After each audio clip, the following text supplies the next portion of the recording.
Well, good evening, good people. Mark Holmes here, and as always, I want to say thank you for watching, commenting, subscribing, and being part of the Jobu Sports Report. Without you guys, as well as you ladies, you know that this literally does not work. Hope you all are having a great, finally frickin' Friday. I know I am. I'm back here in the man cave, at least for only for one night. Yeah, in my butchered up Luther Vandross voice. So the Dallas Cowboys, this is not the season that we wanted, but it's the season that we got. And we've got 8 games. We got a new look defense that's coming in, and we still have a lot of growing pains.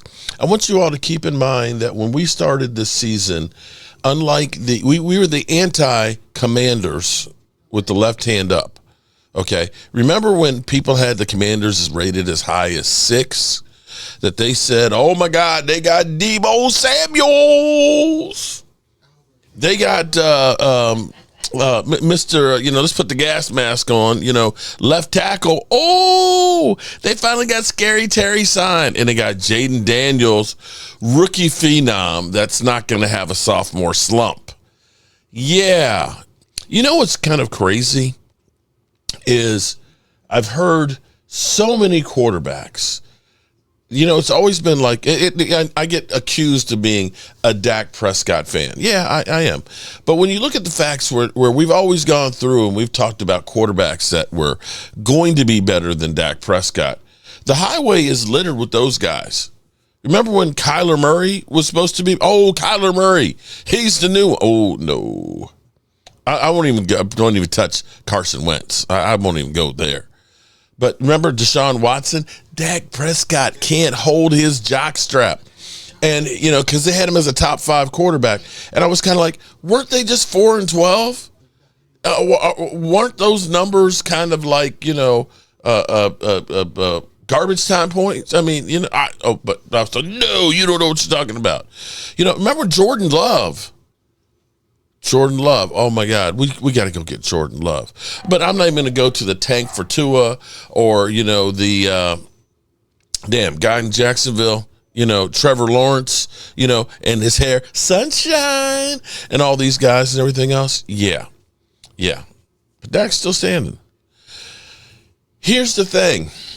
He ain't going to be standing for too many more years. He's getting older, just like Jerry Jones.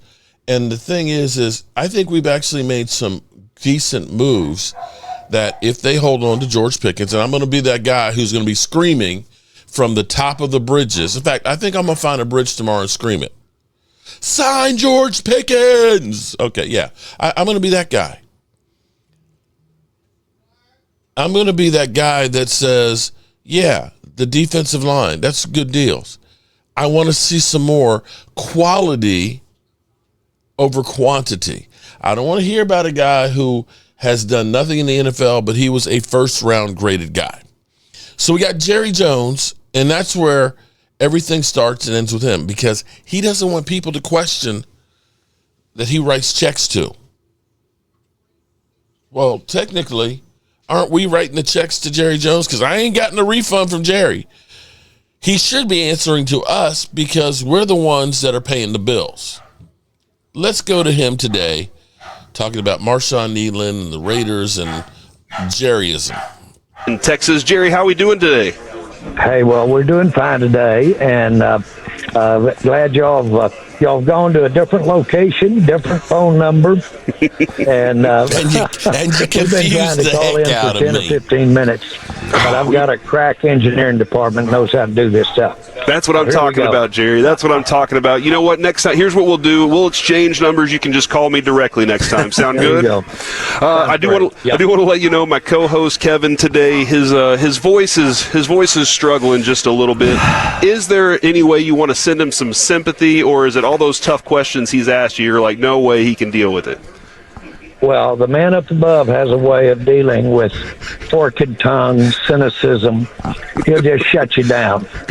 So it's the lesson here is be positive, look for the good in life, and you'll get to talk again.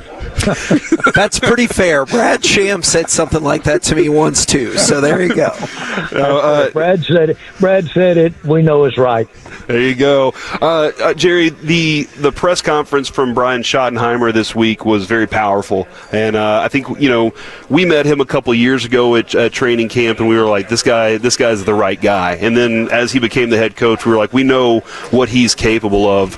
What were your thoughts on the way that he spoke to the media and to the people this week? Well, Brian's I'm not going to say his best skill. I'm just going to say one of his distinctive skills is his people skills. And he knows how to communicate, and that's a complete must when you're coaching. And he uses it well, and he uses it in all coaching circumstances. And in this particular case, which was not a coaching circumstance, it's just a circumstance of human need. And so it didn't surprise me at all. But I know this: it pays. It's good for him to have that aspect of it, and he's very genuine, and he's genuine in all things, and he's genuine when he sits down and tells a player that he needs to be doing better or he's not going to play. Well, that's hard conversation. So we're proud of him.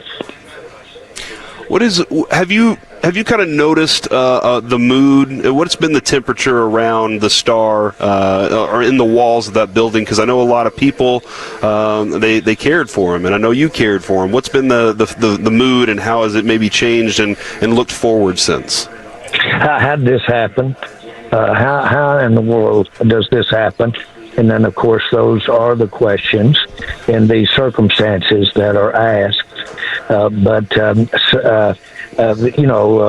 He just had such really caring atmosphere around it. There's no question that he had things that from time to time were on his mind. You look back, you look at his personality, kind of the way he handled things, and you say, well, boy, that's probably a sign that it needed some extra attention. But it's just really, I would say, and I'm not expressing that for myself, really. I'm just saying my feeling is that everybody is just a little dumbfounded, much less the saw that's involved here, but everybody involved. Yeah, absolutely. I was kind of thinking about this as these guys get ready to take the field on Monday night. They're all talking to each other. They're talking to themselves. Jerry, can you kind of take it back to your playing days? If something like this had happened to you and around you, what would you say to yourself before you put that helmet on and headed out of the locker room? Well, I think it was therapeutic. It gives you you're fortunate in that you've got that to dwell on. That's your play. I'll never forget when I was a junior, John Kennedy got killed. And we played a game on Saturday, and I think his assassination occurred there Wednesday or Thursday. But I'll never forget, you had, of course, protesters saying we shouldn't be playing the game, and but that was at Arkansas where we were playing, and different schools did it different ways. But I know just that early, which wasn't you'd say the same circumstances, but just that early, it really caused you to get your mind on away from the tragedy. And also, I was kind of curious, Jerry, who do you turn to when times are tough? You work with family, you have them around all the time. Whenever things get really tough, who is it that you lean on the most? Oh, I have absolutely. For me, I have the most special support group you've ever seen, and it is they're always there, and I know they're there, and so it really has helped me over the years in my downtimes. And the main thing is, I want to say right now, is you're not doing anything if you don't have downtimes, and you don't have troubling times, and you don't have times that you don't see your way out. That is a part of life. It makes the good times better, really. But it's you dealt with, and it's always made me want to, especially young people, especially kids. And whatever I could say that would tell them it's never so serious, or never so non-rehabilitating, whatever the incident is, that their son's not going to come up.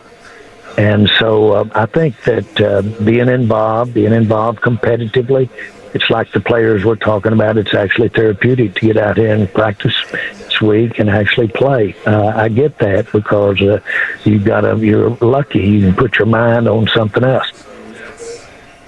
Yeah, it's the chapel we turn to. It definitely is. Jerry, one of the people that I know you had a good relationship was Al Davis. Do you ever miss mixing it up with him and having that relationship with him? I do, and always have. Why I appreciated Al so much is just that. I'll never forget, we had won one football game. We were just being so criticized for having won one football game our first year with the Dallas Cowboys. And everybody was low. And Al and John Madden called me, and of course they were running buddies and real. Of course, John coached for Al, but they were real tight, real friends. And they got me on the phone, and they said, "We just wanted to call you and tell you you didn't lose the team." And I've won one game, but didn't lose the team. I had a ball that was signed by Herschel Walker commemorating that one win, and I was as proud of that as maybe a future Super Bowl trophy. But I laughed at them, and I said, "Guys, I can't tell you what this means to me. Y'all, I know what you're doing." And I said, "I'm not going home." I said, "I've burned all my ships, and I can't turn back, and I'm proud to be here even under these circumstances, but I love you for calling me." That is a good relationship to have, especially early on, and whenever you're doing something like that. Do you have people that you've kind of, because I always looked at Al as kind of a mentor-mentee relationship with you. I don't know if you felt the same way. Do you have people that you have taken on as mentees and kind of worked with and helped develop as they've learned in this business, or others? Well, yes, I do. And I have them throughout my career, if you will, or my adult life. I was fortunate. I had parents that served that for me as well. And, for instance, my dad called me right after we'd gotten involved with the Cowboys, and they were, I was coming at me in every way from Sunday. And then I had three $1 billion lawsuits filed on me right about the time that everybody was talking about how I wasn't financially worthy of being in over my head, so to speak. Plus, we weren't winning, and we'd traded Herschel Walker, and they wanted to kill us for that. And the bottom line is that Dad called me, and he said, "Jerry," he said, "I just didn't realize what you were getting into." He said, "I've never seen such publicity. I've never seen such countrywide criticism." He said, "Son, I don't know if you can make it successful, but it's got to look like it is anyway, with smoke or mirror or wire or something, because okay. not you're going to be known as a loser the rest of your life." I said, "Boy, Dad," I said, "you really know how to get..." I can't take it anymore. I just can't take it anymore. But, you got to fake it, with smoke and mirrors. That's what you got to do. Well, here's the reality of it. You've been trying to fake it for 30 years, and it ain't working. We got to do the real deal. We've got to do the real deal. And I like what I'm hearing from Brian Schottenheimer, who's basically going to say, we're going to do evaluations here with the rest of the season. So we're going to find out, is Big Nate better than Terrence Steele? Is Terrence Steele worth $18 million for next year? Those and many more answers to come. I'm Mark Holmes, and I'll see you guys in 3 hours at our live stream. Peace out.